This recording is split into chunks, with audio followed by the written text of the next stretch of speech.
No, sir. What?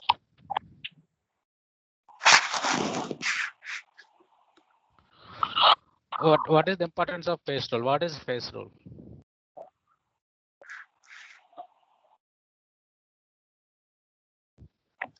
Anybody?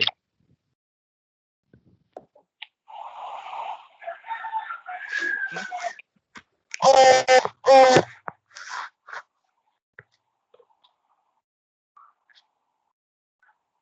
Anybody?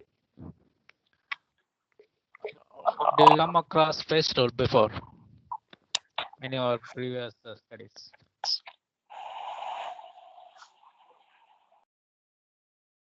Hmm? Anybody?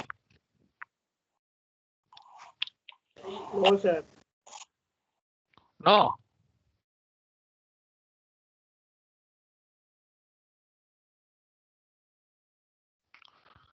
Sure. So have you studied thermodynamics? Yes, sir. Yeah. So in thermodynamics, so you might have come across the phase rule. So what are the phases of matter? How many phases?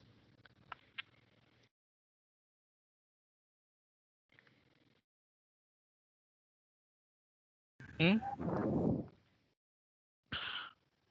For example, water. So how many phases of water? You know.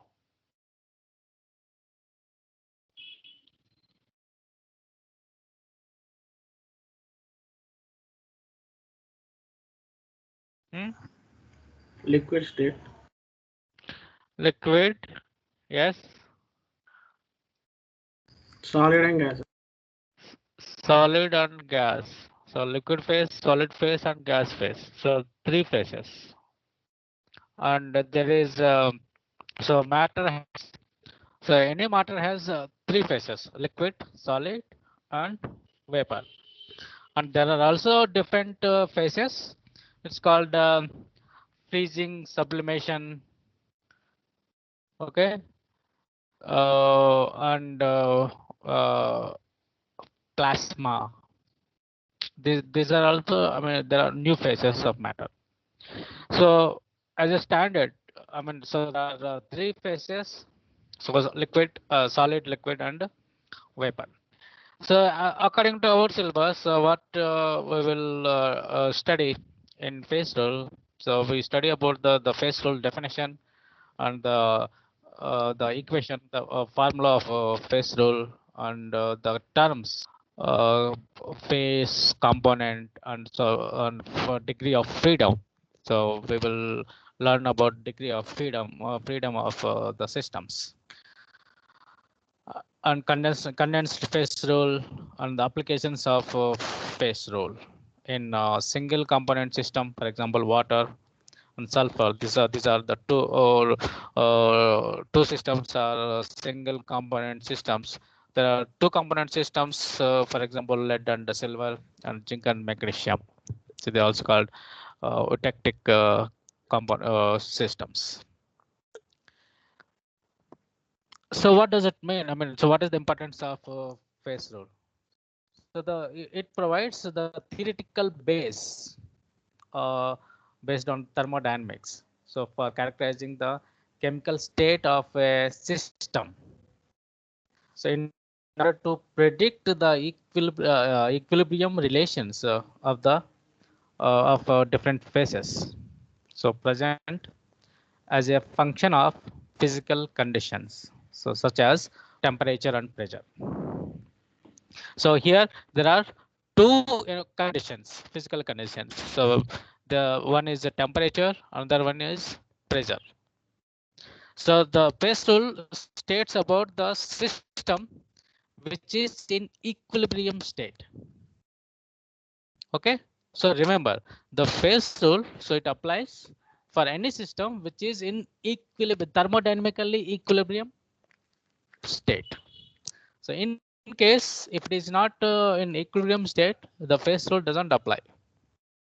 And or the equilibrium state, it reaches very slowly. Even in that case also phase rule doesn't. The phase rule applies for any system which is in thermodynamically equilibrium state. So in that conditions, you can characterize the chemical state of a system. So as a function of physical conditions such as pressure and temperature. So it relates to thermodynamically equilibrium system. So the phase rule is defined by American physicist who is Gibbs. So he states the equation F plus P is equal to C plus 2. So that is the equation he derived to in order to determine the degree of freedom of a uh, system, either one component or two component systems. So within the limits of temperature and pressure.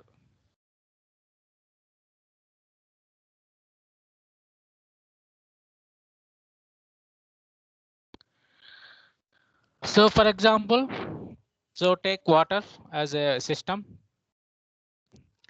So there is only one component in water, so which is in the C is equal to 1. The component version of the phase rule, so F is equal to C minus P plus 2. So if you substitute 1 and phase is 1, so you'll get the 2. F is equal to 2. So F means the degree of freedom. C is the component. P is the phase. So the limitations of the phase rules, which I have already explained. So it applies only to equilibrium state.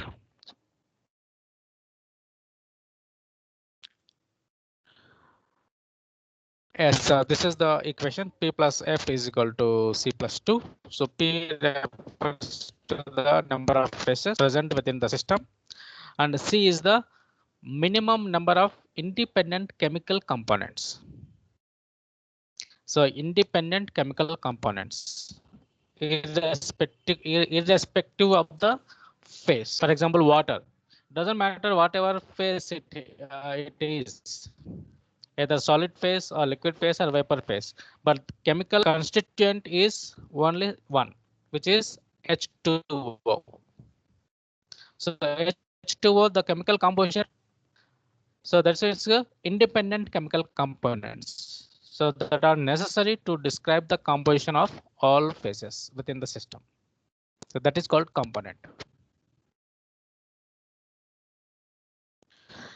So the terminology, the phase. So what do you mean by phase? So it is a form of matter, so which is uniform throughout in chemical composition and physical state.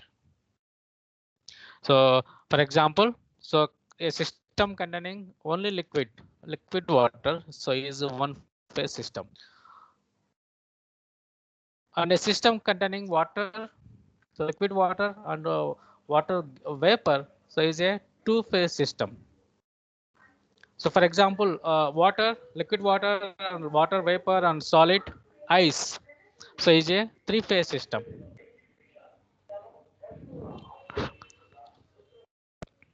So okay, so this is phase.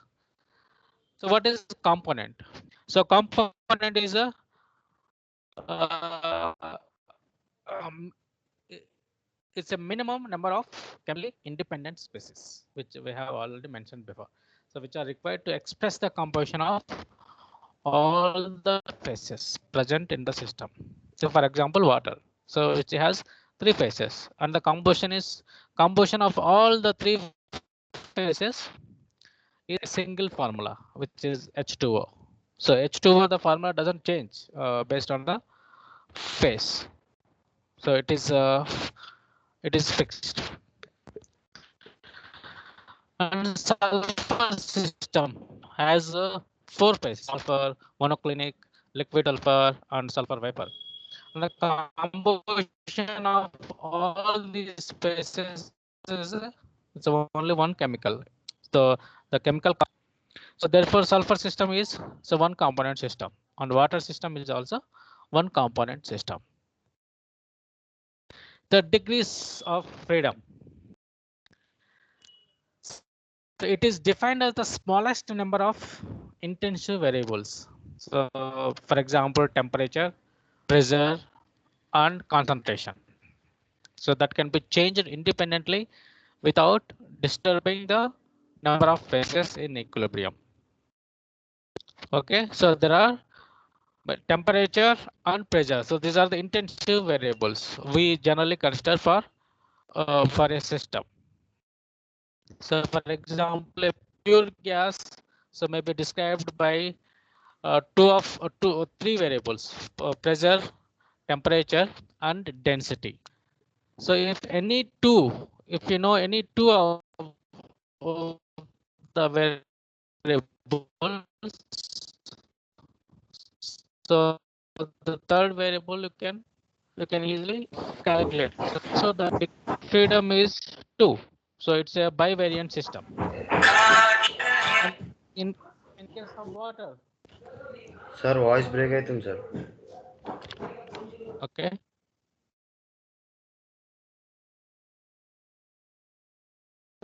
So in case of water, so water is a univariant system. Okay, so if all phases of water exist in equilibrium, so no condition is to be specified, as the phases can coexist only at particular temperature and pressure.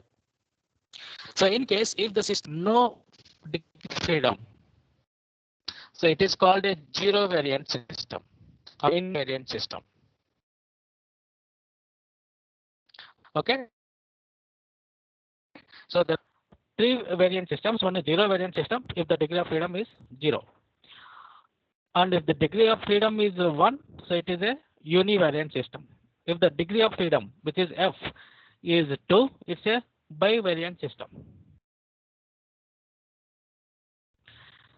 The phase rule is defined by the Willard Gibbs in 1875. So he is the American physicist. So he derived these phase rules to understand the effect of intensive variables, so temperature, pressure, or concentration on the equilibrium between phases, as well as the chemical constituents. So it is used to reduce the number of degrees of freedom for a system. So the variance of a system. So based on the degree of freedom, which is called F. So you can define the single component or two component systems. So this is the typical phase rule formula. So for any heterogeneous system, so in equilibrium state, remember equilibrium state. So the sum of number of phases and degrees of freedom is greater than the number of components by 2. So the phase rule states that for any heterogeneous system in thermodynamically equilibrium state, so the sum of number of phases and degrees of freedom. So number of phases is P, degree of freedom is F. So F plus P is greater than the is equal to the greater than the number of components by 2. So number of components C plus 2. So F plus P is equal to C plus 2. So this is the phase rule equation. So if you can take only F. So F is equal to F means the degree of freedom. So component minus phases plus 2. So if you know the component, so the single component, for example, so 1. So it's a single phase 1. So then you get degree of freedom is 2. That means it's a bivariant system.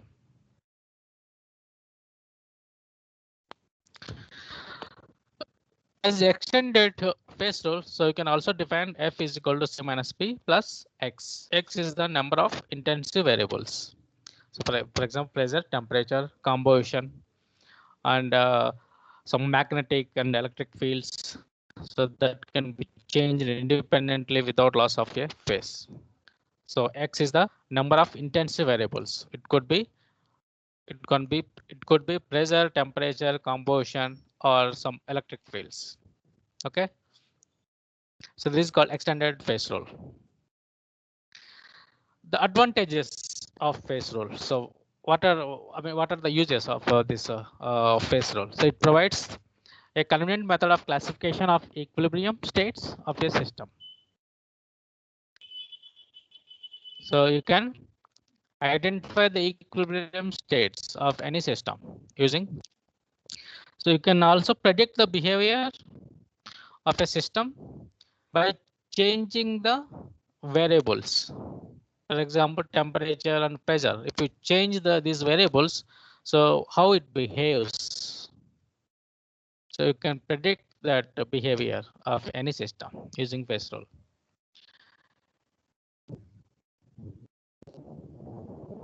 So if any two systems have a degree of freedom as the same value at the same number, it behaves like a same manner.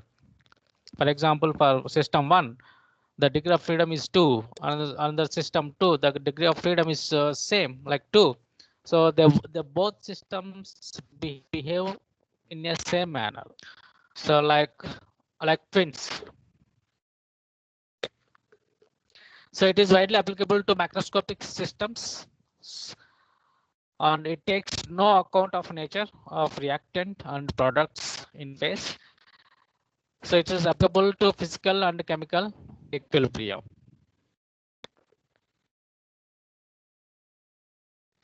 So the limitations, one limitation which we have already. So the system should maintain the equilibrium, thermodynamically equilibrium state. So applicable to a single equilibrium state, and it considers only intensive variables, and also number of phases, so not quantity of. So it requires all the phases to be present under the same conditions of temperature and the phase diagram. So which we have already, you might have seen the phase diagram. So even I have said you a YouTube yesterday, when you for a single component system and two component system, the phase diagram is a graphical representation. So by plotting the values of intensive variables for equilibrium conditions between two phases. So for example, temperature and pressure. So you can take temperature on x-axis and pressure on y-axis. So you can plot the equilibrium conditions to phases, a graphical representation. So this is called phase diagram. So phase diagram shows the properties such as melting point, boiling point of the system, and the phase transition point, and also triple point.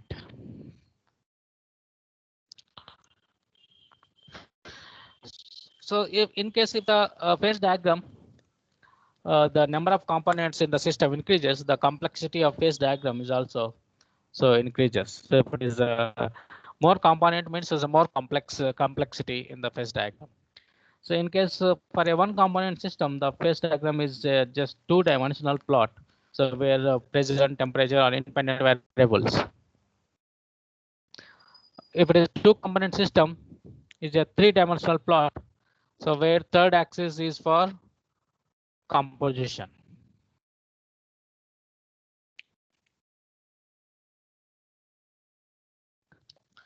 So three-dimensional plot can also converted into two-dimensional plot by keeping one variable constant. So for example, isobaric and isothermal. So we can keep one variable constant and you can plot in two-dimensional for different types of systems based on pressure and temperature. So for one of the variable kept constant, then the phase rule equation is reduced to F is equal to C minus P plus 1. So this is known as a reduced phase rule. Okay, so the phase rule is F is equal to C minus P plus 2. But here, since we are keeping one variable constant, the phase rule equation changes to F is equal to C minus P plus 1. So it's called a reduced phase rule. So generally it is applied to two component system.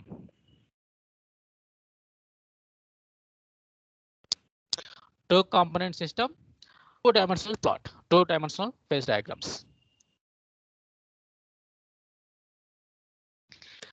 So this is the phase diagram for three phases: solid, liquid, and vapor. So temperature is in x-axis, pressure is the y-axis, and these lines are called phase boundaries. So, for example, this the arrow mark here lower temperature and lower pressure.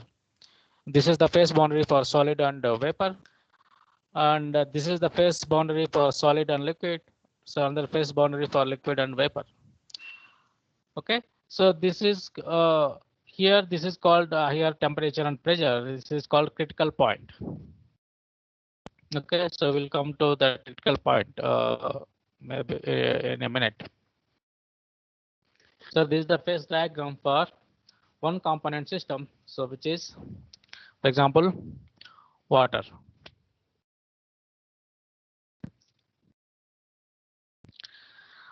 Okay. So this is water phase diagram for single component. So there are you can the curves. The triple point is named as a O and B and A prime and C. Okay, so OB is called a sublimation curve. So A prime is called a metastable curve. So OC is called a melting curve because the left side is a solid and the right side area is liquid. So this is the phase boundary of liquid and solid. It's called melting curve. And here OA is called vaporization curve. So on the top of the vaporization curve is it's a liquid state, below it's a vapor state. So it's called vaporization curve. So here on the corner of A, so this is called a critical temperature, critical point. So which is 374 degrees for water. And the vaporization temperature is 100 degrees at a particular pressure, which is 1 atmospheric pressure. At 1 atmospheric pressure, the vaporization temperature is 100 degrees for water. And this is O is the triple point. So this is called a freezing point for water.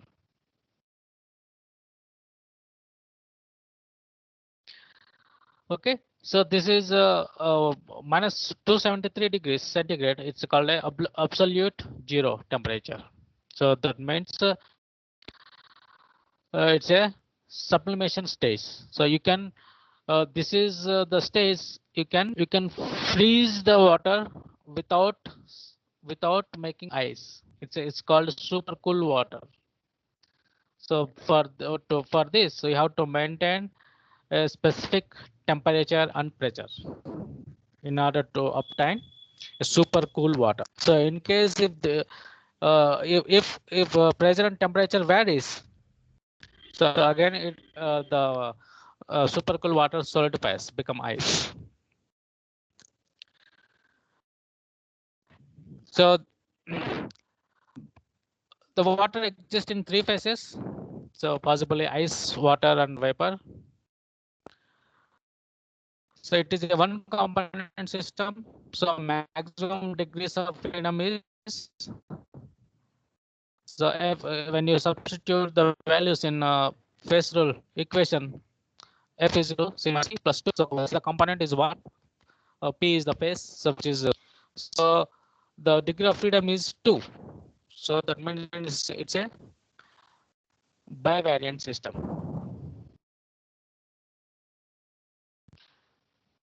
So when one phase is stable at equilibrium. So phase diagram of water is a two-dimensional plot where P and pressure and temperature are taken as axis, x and y axis.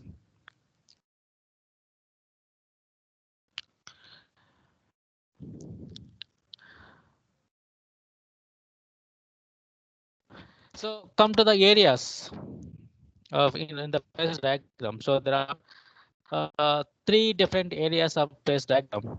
So basically, so one is BOC.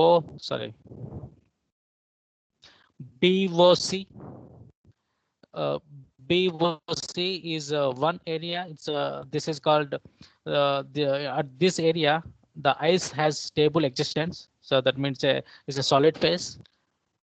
BOC and COA is a water stable phase. So that means it's a liquid phase. And area BOA is the water vapor has the stable existence in the area of BOA. So it's called it's a vapor state. So when you apply phase rule for each area, for example, BOC or COA or BOA. So when you apply phase rule for these particular areas, the C minus plus 2, it's a component is 1. So these area are bivariant system. So degrees of because the degrees of freedom is 2.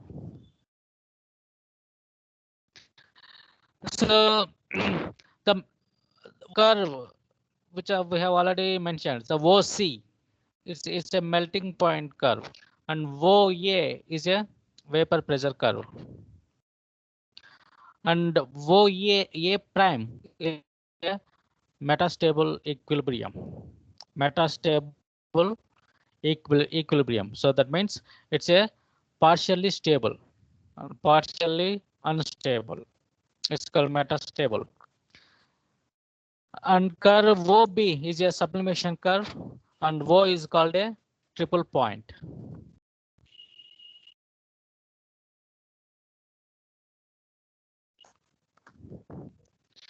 So the melting point curve, which is OC, so it's also called a freezing point curve or fusion curve. So it represents the equilibrium between ice and water. That means a liquid and solid. So it is enough to know either temperature or pressure. So because other variables get automatically fixed. So for example, at atmospheric pressure, ice and water can be in equilibrium only at one temperature. So that is called freezing point. Freezing point of water. So the ice water equilibrium line, so curve OC, has only 1 degree of freedom. So that means a univariant when you apply phase rule. So for particularly curve OC.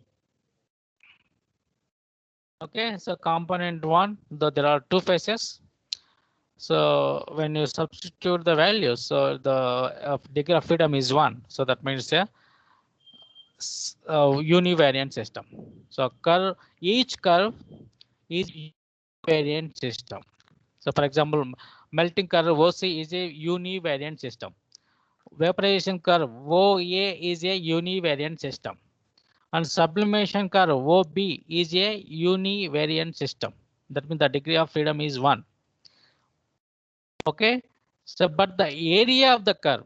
So area of the curve is a bivariant system. So area of BOC is a bivariant system. Area of BOA is a bivariant system. So curve OA is a it represents the equilibrium between water and vapor.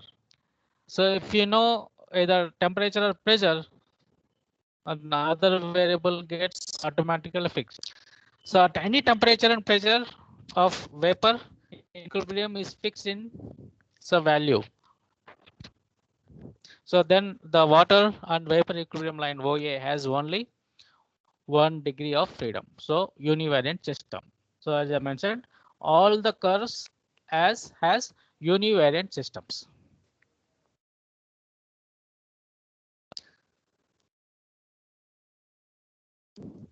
So at higher end of this curve, so OA, so the terminate point A, so which is called a critical temperature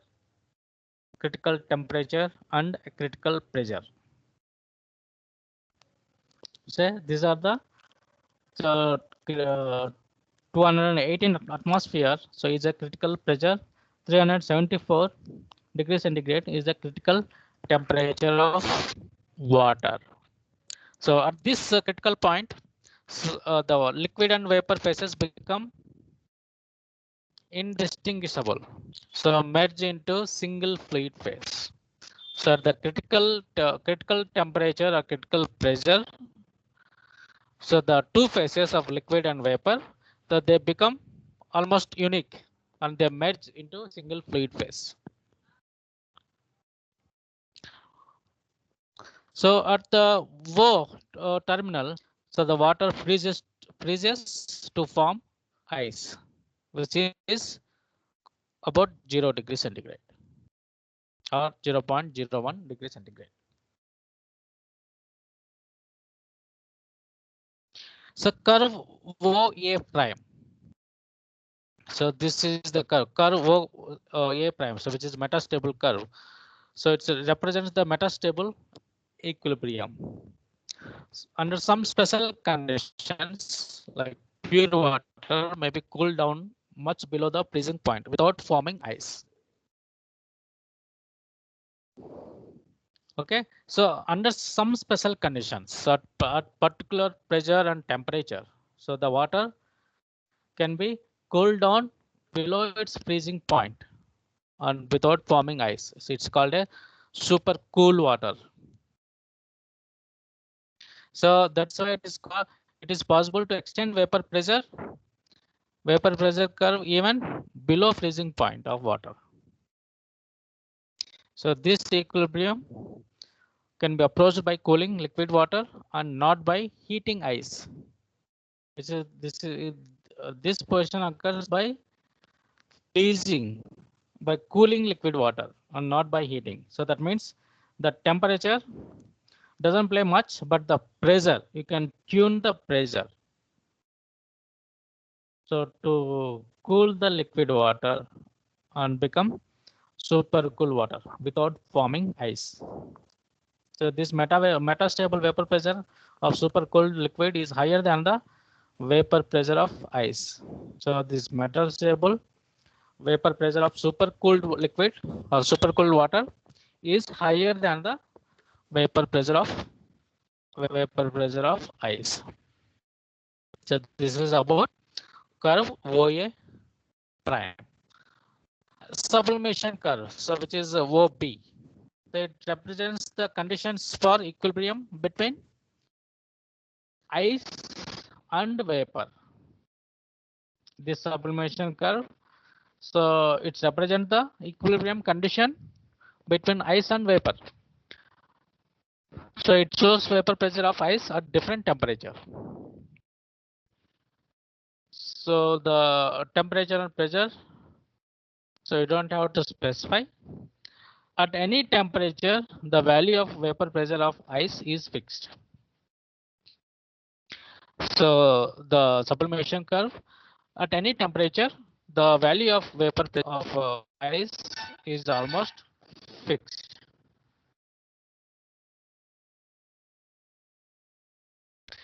So the important terms. So in the single water component system, the system of water, the critical point which is very important. The critical point at which the phase diagram in the phase diagram. So both the liquid and gas phases of a have the same density and are therefore indistinguishable. Okay, the critical point, the two phases cannot be distinguishable, so you cannot separate them. A critical point and triple point, the temperature, pressure at which the substance can exist in equilibrium in the liquid, solid, and gaseous states. That is called a triple point. So which is the triple point of pure water is at 0.01 degrees centigrade and 4.58 millimeter of pressure of mercury. So the important points are the critical point, which is like critical temperature 374 degrees and critical pressure to 218 atmospheric pressure, and the triple point, which is O, which is 0.0098 degrees centigrade. Okay, which is the equilibrium of all three phases. Okay, so these two are important points in phase diagram of water as a single component system. So another single component system is sulfur.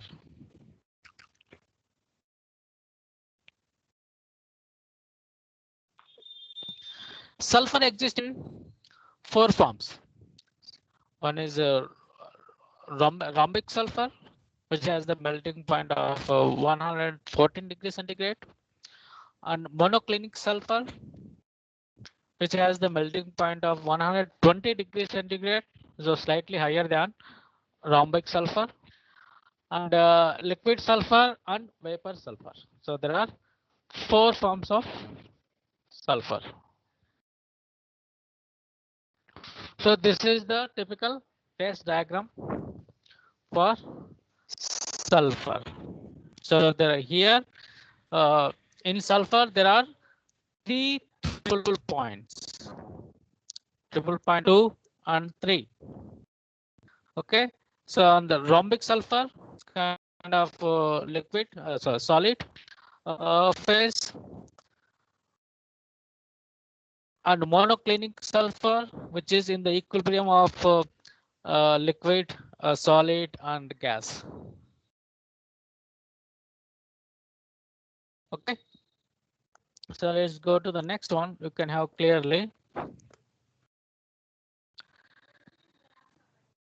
So you can name the curves as A, B, C, D, E, F, G. Okay. So on the top here, solid rhombic sulfur. So in the middle is the solid monoclinic sulfur. And this is vapor phase, and this is liquid phase. Liquid sulfur, vapor sulfur, and liquid sulfur.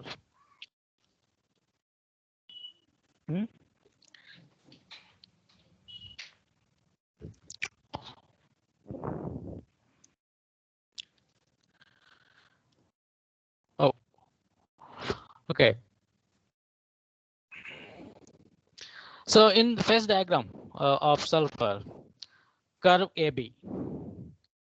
So curve AB represents the sublimation curve of rhombic sulfur. And curve BC is the sublimation curve of monoclinic sulfur. Curve CD is the vapor pressure curve of liquid sulfur. Curve BE, B is here, triple point, and the E is under triple point. So BE is a transition curve for solid sulfur. And EG is on the corner, which is the fusion curve of rhombic sulfur. So at any curve, the phase rule becomes univariant. The degree of freedom is always univariant for any curve. For example, curve AB. So it's a univariant. The degree of freedom is 1.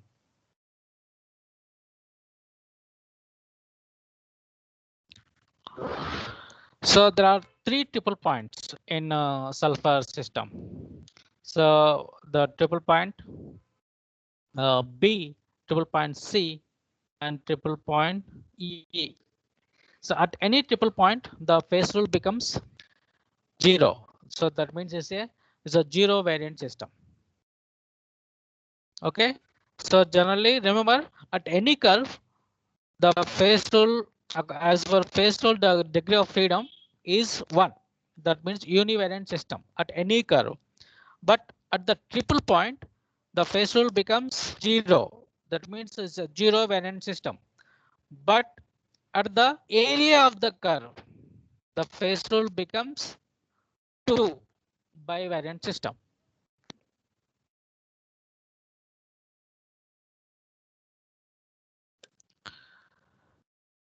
So for example, area, as I mentioned, so area ABEG. So area of ABEG represents rhombic sulfur. Area BCEB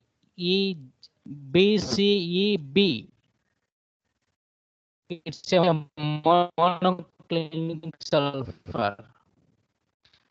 And area DCG and ABCD area is represents sulfur vapors. And these areas of the curve becomes the phase rule becomes bivariant. The degree of freedom is 2.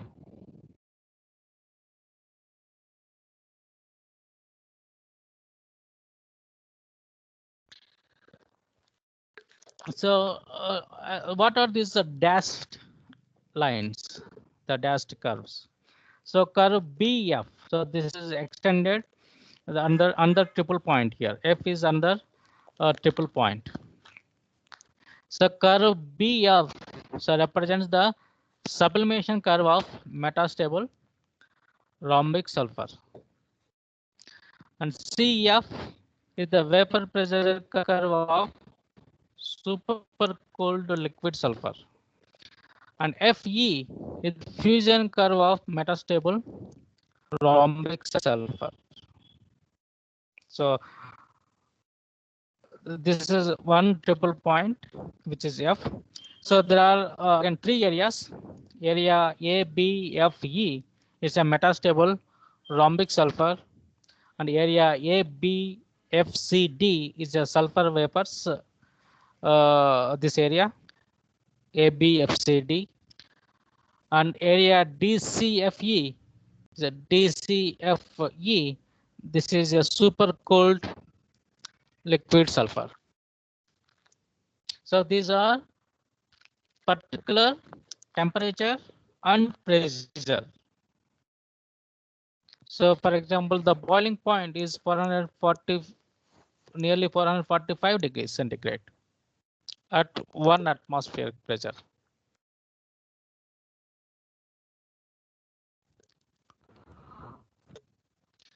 Okay, so this is all about one component system. So the water and sulfur. So these 2 systems are considered as single component systems. Next, so we will go to 2 component eutectic systems. So in the next class. So any doubts so far?